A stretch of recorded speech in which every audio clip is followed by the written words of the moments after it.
Salam damai, sahabat Oase Rohani Katolik yang terkasih. Apa kabar saudara pada hari ini? Saya berharap semoga semua dalam keadaan sehat dan senantiasa dalam cinta dan perlindungan Tuhan. Senang sekali saya, Angelica Luciana, dapat kembali menjumpai sahabat semua dalam acara Oase Rohani Katolik. Dan hari ini adalah Minggu ketiga Paskah, dan kita bersukacita karena telah hadir bersama kita Romo Alfonsus Setia Gunawan, yang biasa kita sapa dan kita akrab menyapa beliau dengan Romo Gun. Mari sahabat terkasih, kita bersama menyapa Romo. Romo, selamat Paskah, salam damai. Selamat Paskah Mbak Lucy, kita bersukacita, bergembira karena Tuhan sudah bangkit. Yesus yang bangkit. Iya, terima kasih ya Romo. Sahabat yang terkasih, sebelum kita memulai permenungan pada hari ini, marilah satukan hati membuka dengan doa yang akan dibawakan oleh Romo Gun. Silakan Romo. Dalam nama Bapa dan Putra dan Roh Kudus. Amin. Allah Bapa yang Maha Kasih, kami bersyukur kepadamu karena pada hari ini, pada hari Minggu Paskah yang ketiga, kami boleh hadir kembali untuk ikut terlibat di dalam seluruh karya pewartaan. Kami masih merasakan sukacita yang besar, karena kami baru saja merayakan detik-detik kebangkitan Tuhan Yesus dari kematian. Kebangkitan Yesus inilah yang menjadi landasan utama bagi umat Kristiani untuk bangun dan bangkit bersama-sama dan menjadi landasan iman kita semua. Semoga hari kebangkitan Yesus ini membawa kita juga untuk bangkit bersama Kristus, menjadi manusia yang baru, meninggalkan manusia yang lama, menyambut terang dunia dari surga, meninggalkan kegelapan. Sehingga perayaan Paskah sungguh menjadi perayaan kegembiraan, sukacita yang besar, karena Tuhan Yesus adalah Sang Raja kita. Semoga berkat Tuhan menyertai saudara-saudara sekalian, sehingga di dalam setiap karya, setiap tindakan, setiap kata dan pikiran, boleh senantiasa dilandasi oleh iman akan kebangkitan, oleh pembaharuan hidup, meninggalkan manusia lama, untuk menjadi manusia baru di dalam Kristus. Tuhan Yesus, berkatilah kami dalam acara ini dari awal sampai akhir. Semoga boleh membawa kegembiraan dan sukacita bagi setiap orang Kristiani yang kita jumpai. Dalam nama Kristus kami berdoa kepadamu hari ini dan untuk selamanya. Amin. Amin. Dan Roh Kudus. Amin. Antifon pembuka. Bersorak-sorailah bagi Allah, hai seluruh bumi. Bermasmurlah bagi namanya yang mulia, dan gemakanlah pujiannya. Sahabat Oase Rohani Katolik yang terkasih, bacaan liturgi pada hari ini, bacaan pertama dari Kisah Para Rasul, bacaan kedua dari surat pertama Rasul Yohanes, dan bacaan Injil Yesus Kristus hari ini menurut Santo Lukas. Dan saya akan membaca bacaan pertama dan kedua pada hari ini. Bacaan dari Kisah Para Rasul. Pada waktu itu, Petrus dan Yohanes dalam nama Yesus menyembuhkan seorang lumpuh. Maka mereka dikerumuni orang banyak yang sangat keheranan atas kejadian itu. Maka kata Petrus kepada mereka, Allah Abraham, Ishak dan Yakub, Allah nenek moyang kita, telah memuliakan hambanya, yaitu Yesus, yang telah kau musrahkan dan telah kamu tolak di depan Pilatus. Walaupun Pilatus berpendapat bahwa ia harus dilepaskan. Kamu telah menolak yang kudus dan besar. dan malah menghendaki seorang pembunuh sebagai hadiahmu. Demikianlah Yesus, pemimpin kepada hidup, telah kamu bunuh, tetapi Allah telah membangkitkan dia dari antara orang mati. Dan tentang hal itu, kami ini adalah saksi. Hai saudara-saudara, aku tahu bahwa kamu berbuat demikian karena ketidaktahuan, sama seperti semua pemimpinmu. Tetapi dengan jalan demikian, Allah telah menggenapi apa yang telah difirmankannya dahulu dengan perantaraan para nabinya, yaitu bahwa Mesias yang diutusnya harus menderita. Karena itu, sadarlah dan bertobatlah, supaya dosamu dihapuskan. Demikianlah sabda Tuhan. Syukur kepada Allah. Mazmur tanggapan. Biarlah cahaya wajah-Mu menyinari kami, ya Tuhan. Biarlah cahaya wajah-Mu menyinari kami, ya Tuhan. Apabila aku berseru, jawablah aku, ya Allah yang membenarkan daku. Engkau memberi kelegaan kepadaku di saat kesesakan. Kasihanilah aku dan dengarlah doaku. Biarlah cahaya wajah-Mu menyinari kami, ya Tuhan. Ketahuilah, Tuhan telah membaginya seorang yang Ia kasihi. Apabila aku berseru kepadanya, Ia mendengarkan. Biarlah cahaya wajah-Mu menyinari kami, ya Tuhan. Banyak orang berkata, siapa yang akan memperlihatkan yang baik kepada kita? Biarlah cahaya wajah-Mu menyinari kami, ya Tuhan. Biarlah cahaya wajah-Mu menyinari kami, ya Tuhan. Dengan tentram aku membaringkan diri dan segera tertidur, yang membiarkan aku diam dengan aman. Biarlah cahaya wajah-Mu menyinari kami, ya Tuhan. Bacaan kedua. Bacaan dari surat pertama Rasul Yohanes. Anak-anakku, hal-hal ini kutuliskan kepadamu, supaya kamu jangan berbuat dosa. Namun jika seorang berbuat dosa, kita mempunyai seorang pengantara kepada Bapa, yaitu Yesus Kristus yang adil. Ia adalah pendamai untuk segala dosa kita, malahan bukan dosa kita saja, tetapi juga untuk dosa seluruh dunia. Dan inilah tandanya bahwa kita mengenal Allah, yaitu jikalau kita menuruti perintah-perintahnya. Barang siapa berkata, "Aku mengenal Allah," tetapi ia tidak menuruti perintahnya, ia adalah seorang pendusta, dan di dalam dia tidak ada kebenaran.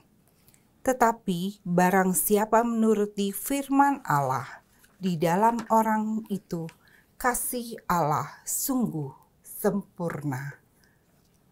Demikianlah sabda Tuhan. Syukur kepada Allah. Sahabat Oase Rohani yang terkasih, sekarang marilah kita mendengarkan untuk bacaan Injil. Bacaan Injil hari ini diambil dari Injil Lukas bab 24 ayat 35 sampai 48. Tuhan sertamu Dan sertamu juga. Inilah Injil suci menurut Santo Lukas. Dimuliakanlah Tuhan. Dua murid yang dalam perjalanan ke Emmaus ditemui oleh Yesus yang bangkit, segera kembali ke Yerusalem. Di sana mereka menceritakan kepada saudara-saudara yang lain apa yang telah terjadi di tengah jalan dan bagaimana mereka mengenali Yesus pada waktu ia memecah-mecahkan roti. Sementara mereka bercakap-cakap tentang hal-hal itu, Yesus tiba-tiba berdiri di tengah-tengah mereka dan berkata, "Damai bagi kamu." Mereka terkejut dan takut karena menyangka bahwa mereka melihat hantu. Akan tetapi Yesus berkata kepada mereka, "Mengapa kamu terkejut? Dan apa sebabnya timbul keraguan-raguan di dalam hati kamu? Lihatlah tanganku dan kakiku, aku sendirilah ini. Rabalah aku, dan lihatlah, karena hantu tidak ada daging dan tulangnya, seperti yang kamu lihat ada padaku." Sambil berkata demikian, Yesus memperlihatkan tangan dan kakinya kepada mereka. Ketika mereka belum juga percaya karena girang dan masih heran, berkatalah Yesus kepada mereka, "Apa kamu punya makanan di sini?" Lalu mereka memberikan kepadanya sepotong ikan goreng. Yesus mengambilnya dan memakannya di depan mata mereka. Yesus berkata kepada mereka, "Inilah perkataanku yang telah aku katakan kepadamu ketika aku masih bersama-sama dengan kamu, yakni bahwa harus digenapi semua yang ada tertulis tentang aku di dalam kitab Taurat Musa, kitab Nabi-Nabi, dan kitab Mazmur." Lalu Yesus membuka pikiran mereka sehingga mereka mengerti kitab suci. Kata Yesus kepada mereka, "Ada tertulis demikian, Mesias harus menderita dan bangkit dari antara orang mati pada hari yang ketiga. Dan lagi, dalam namanya berita tentang pertobatan untuk pengampunan dosa harus disampaikan kepada segala bangsa, mulai dari Yerusalem. Kamulah saksi-saksi dari semuanya ini." Demikianlah sabda Tuhan. Terpujilah Kristus. Romo Gun, beberapa hari ini sejak Paskah bacaannya sukacita ya, tentang kita adalah saksi. Dari bacaan pertama, bacaan Injil menyebutkan kita semua adalah saksi tentang Kristus. Apa hikmat dan sukacita pada hari ini, Romo? Ya, berita kebangkitan Yesus itu memberikan dampak yang besar sekali. Pertama, bagi para muridnya dan juga orang-orang Yahudi yang di Yerusalem pada waktu itu, dan juga bagi seluruh umat Kristiani hingga saat ini. Iya. Karena peristiwa kebangkitan Yesus adalah peristiwa yang langka. Betul. Dari sejarah kehidupan manusia zaman dulu sampai sekarang, tidak pernah ada kisah tentang seorang yang mati hidup Bangkit lagi. Kembali. Betapapun orang itu sangat terkenal di dunia, mempunyai jasa besar bagi seluruh dunia, bagi bangsa. Tetapi setelah meninggal, mati ya selesai. Maka berita tentang kebangkitan Yesus menjadi berita yang sangat besar dan memberikan dampak yang besar bagi kita semua.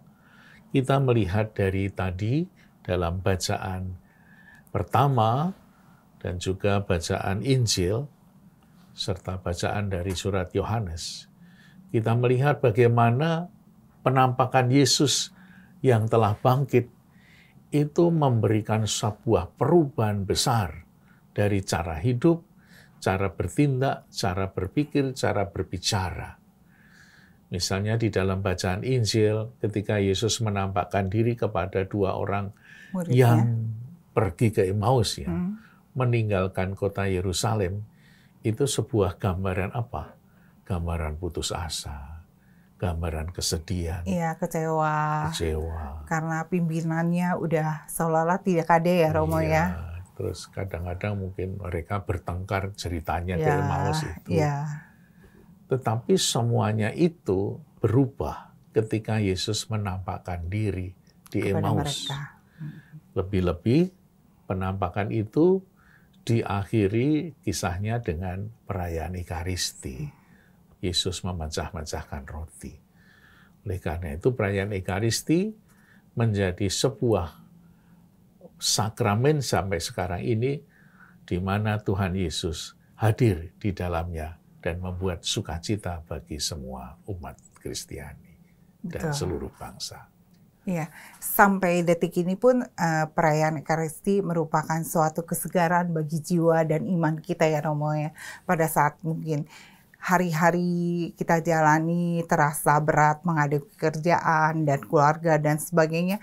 Tapi begitu Ekaristi kita hadir, Tuhan menyiramkan kembali dengan kasih dan sukacitanya ya Romo. Iya, banyak orang mengalami hal itu ya Mbak ya. Iya. Sebenarnya kalau kita sekarang nih kan semua gereja ada Ekaristi tiap pagi ya Romo ya. Ada baiknya itu diikuti ya. Iya. Ada banyak orang yang mengungkapkan seandainya tidak bisa hadir dalam perayaan Ekaristi pada hari Minggu, rasanya ada sesuatu yang kosong. Betul, betul. Iya, rasanya ada sesuatu yang kurang dalam hidupnya. Maka bagi banyak orang Kristiani, lebih-lebih kemarin waktu perayaan Pekan Suci, Minggu Palma, Kamis Putih, Jumat Agung, Sabtu Figli, Paskah, ya, begitu banyak umat yang hadir di semua gereja berdesak-desakan. Bahkan mereka hadir 1 jam, 2 jam sebelumnya, luar biasa. Pasti ini sebuah tanda baik, sebuah kerinduan iman bahwa perayaan Ekaristi dan peringatan Paskah menjadi landasan iman bagi umat Kristiani. Betul. Kita melihat, kalau kita ditanya dasar iman Kristiani itu apa? Ya Paskah. Dasar iman Kristiani adalah wafat dan kebangkitan Kristus. Karena dari peristiwa itulah mulai tumbuh iman Kristiani, para murid kemudian keluar dari tempat persembunyiannya. Tadi diceritakan bagaimana Petrus dan Yohanes pergi dari tempat persembunyiannya mewartakan Yesus yang bangkit. Bahwa Yesus yang kamu salibkan itu adalah Sang Mesias Kristus sendiri. Ya, yang telah memberikan pengampunan dosa, membawa keselamatan bagi dunia. Iya, Itulah betul. Saya pribadi juga ya Romo ya, merasakan kalau Paskah itu sesuatu yang indah gitu. Karena kita dalam mau menyambutnya 40 hari sebelumnya, kita benar-benar ada rekonsiliasi ya, ada berpuasa dulu, berpantang dulu, sampai kita menemukan hari kemenangan. Suatu proses yang orang suka bilang retret agung ya Romo ya. Benar-benar sukacita. Ada pesan apa Romo di hari Paskah untuk supaya jangan ramainya gereja hanya Paskah aja nih, tapi untuk selamanya. Moga-moga peristiwa atau perayaan Paskah kemarin yang dihadiri begitu banyak orang memberikan semangat baru kepada seluruh umat, karena Kristus yang wafat dan bangkit itu juga kita rayakan setiap kali kita merayakan Ekaristi. Betul. Jadi setiap minggu atau bahkan setiap hari kita merayakan Paskah sebetulnya dalam arti yang lebih luas lagi. Maka diharapkan teman-teman, saudara-saudaraku, mari kita bersama-sama selalu datang ke gereja. Bukan hanya pada hari Paskah atau Natal, tetapi kita juga mau merayakan Ekaristi, merayakan wafat dan kebangkitan Tuhan, merayakan dasar iman Kristiani dalam Ekaristi setiap hari atau setiap hari Minggu. Iya, kita harus terus-menerus iman kita perbarui ya Romo ya. Supaya kita merasakan setiap kali ada sukacita sendiri pada saat kita hari Minggu ke gereja, merasakan Paskah di tiap-tiap minggu ya Romo ya. Sehingga kita boleh dimenangkan. Romo, ini menarik sekali, tapi kita akan rehat sejenak dahulu ya. Sahabat Oase Rohani Katolik yang terkasih, kita akan merenungkan sesaat apa yang sudah disampaikan oleh Romo Gun. Dan kita akan kembali pada perbincangan rohani di sesi yang kedua.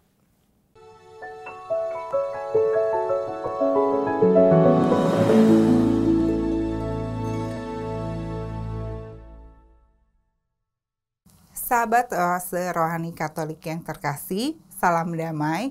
Kita kembali lagi bersama dengan Romo Alfonsus Setia Gunawan dan saya Angelika Luciana. Anda masih menyimak Oase Rohani Katolik. Romo Gun, kita kembali lagi pada perbincangan yang kedua. Masih suasana Paskah. Ada suatu pertobatan ya Romo ya. Apa yang bisa kita lakukan untuk iman kita dan hati kita selalu bertobat, memperbarui segalanya untuk kembali pada Tuhan. Gimana Romo?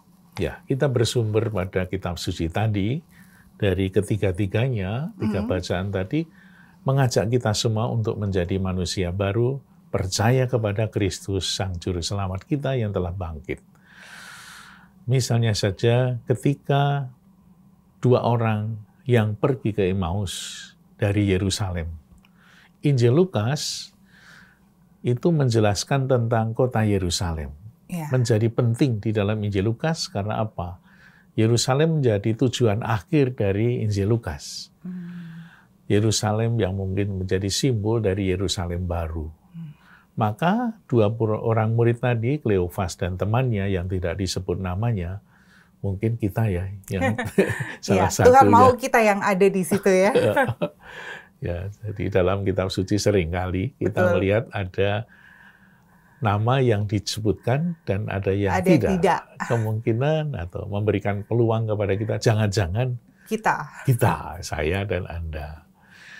Nah, apa yang dibuat oleh dua orang yang pergi ke Emmaus meninggalkan Yerusalem, berarti dia putus asa, dia kecewa karena kehilangan Yesus, maka dia meninggalkan teman-temannya.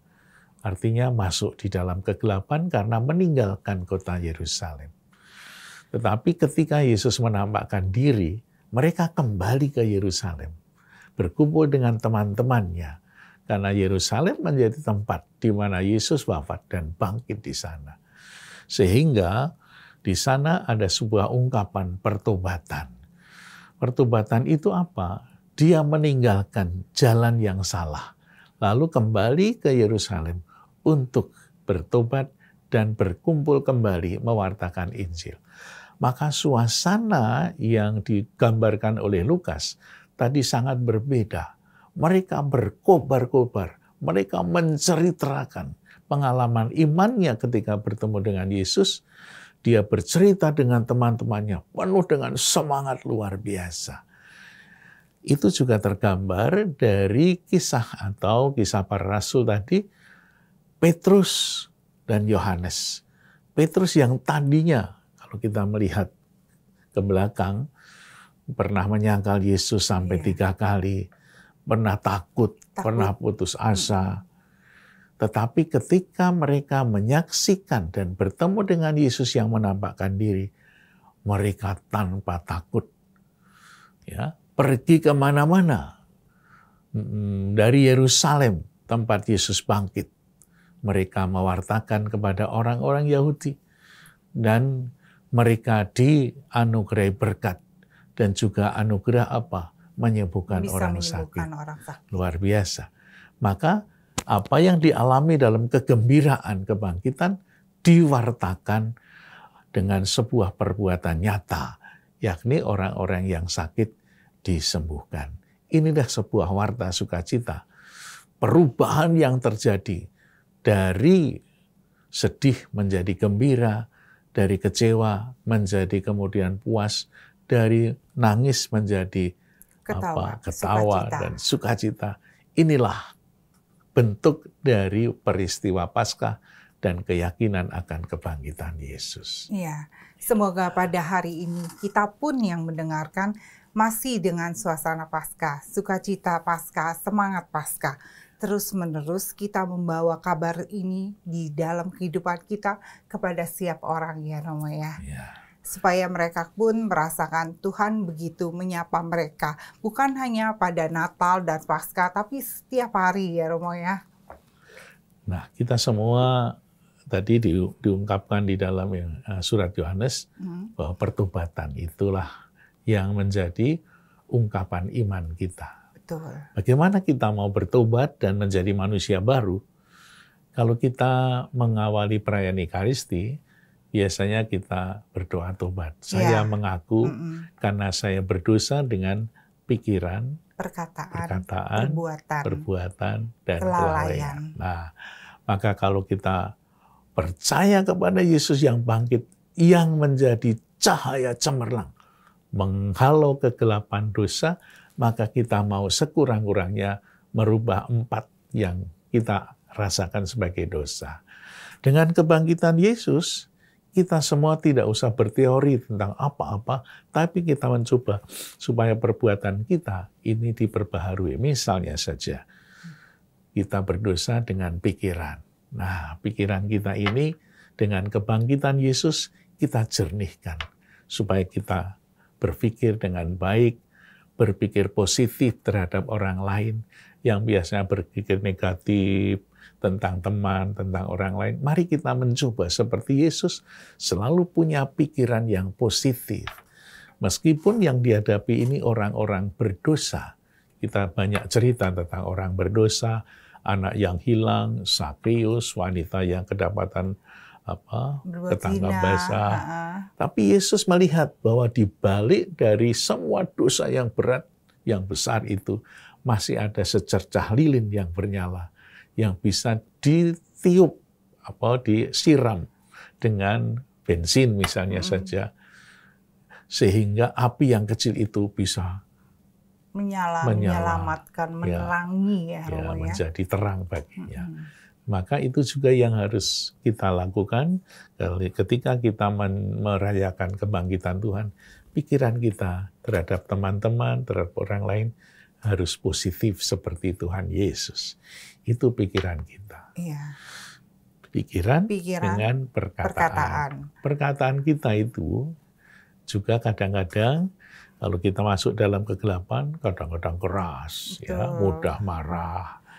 Ya, kalau kita misalnya marah di dalam keluarga, ya, suami istri saling marah, saling mengatakan yang jelek-jelek, gitu. Kadang-kala sampai menimbulkan kata-kata negatif, misalnya cerai atau apa ya, Romo ya? Iya, kadang-kadang kebun binatang Ragunan masuk di rumah. Pernah saya juga mengalami hal itu ketika 2 suami istri, 2 orang itu datang ke gereja, mereka tegang sekali, kasar sekali ngomongnya. Bahkan dikatakan kebun binatang keluar semua.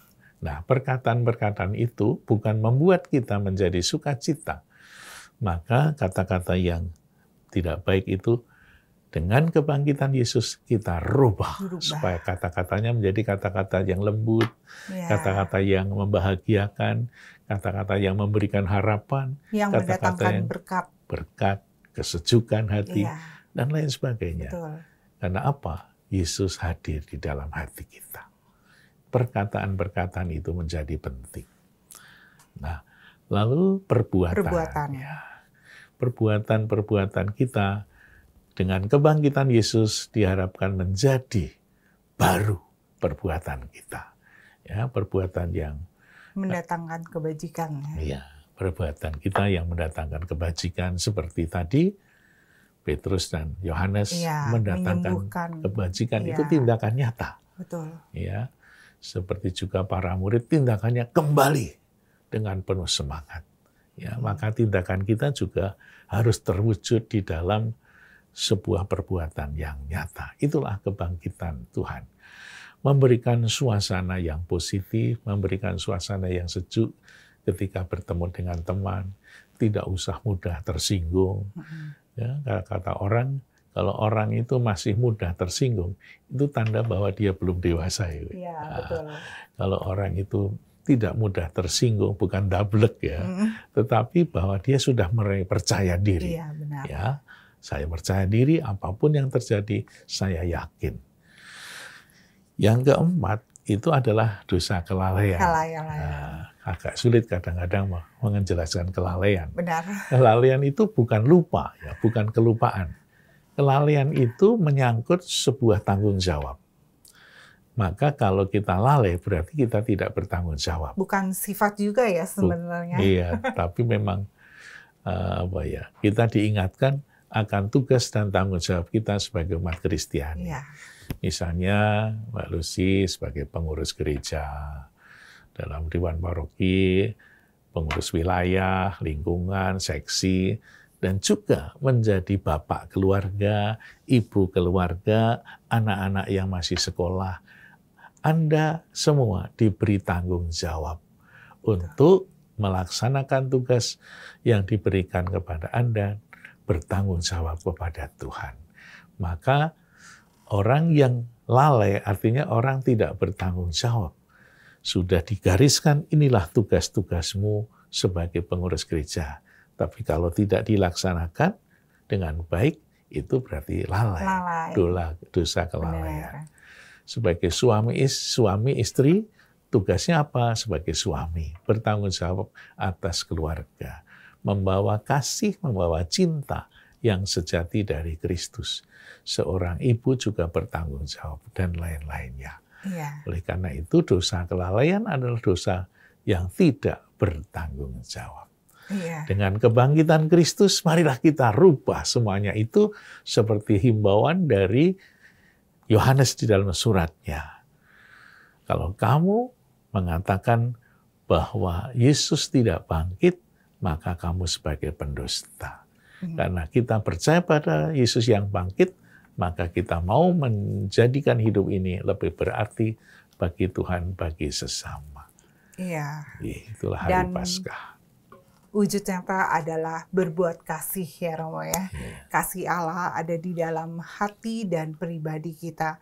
Romo ini luar biasa loh, ada tindakan nyata yang Romo Gun berikan kepada kita, yaitu kita harus merubah pikiran kita untuk menjadi benar, menjadi jernih, menjadi sehat, menjadi baik, perkataan kita dan perbuatan kita. Maka kalau kita melakukan itu dengan baik, kita pun akan meminimalkan kelalaian-kelalaian itu ya Romo ya. Terima kasih Romo Gun buat kebersamaannya pada hari ini. Sahabat Oase Rohani Katolik yang terkasih, usai sudah kebersamaan kita, saya Angelika Luciana dan Romo Alfonsus Setia Gunawan mohon pamit dari ruang dengar Anda. Sekarang marilah kita satukan hati menutup dengan doa dan mohon berkat Allah melalui Romo Gun. Saudaraku terkasih, marilah kita tutup perjumpaan kita dengan doa. Tuhan Yesus Kristus, luar biasa pengorbanan sucimu, kerelaanmu, itu semua karena cinta. Cinta yang ingin kau wujudkan secara nyata untuk keselamatan kami semua.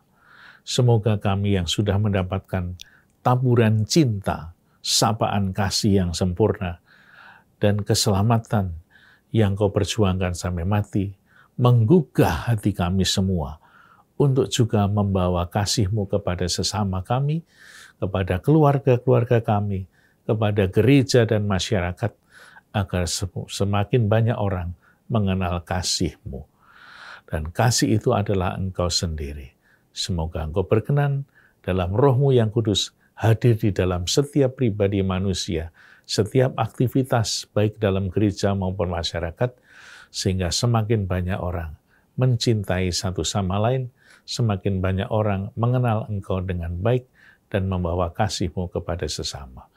Sehingga dunia yang merindukan adanya kedamaian dan sukacita, kebersamaan, keadilan, dan kebenaran semakin terwujud secara nyata.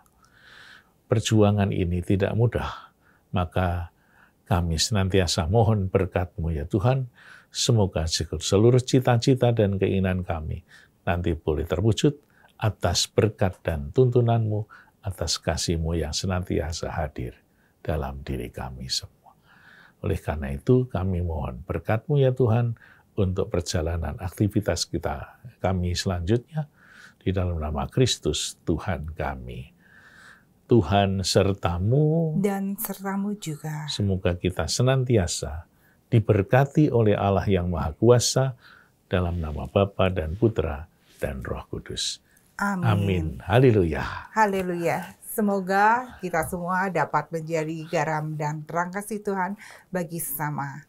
Terima kasih Romo Gun. Terima kasih Mbak Lucy.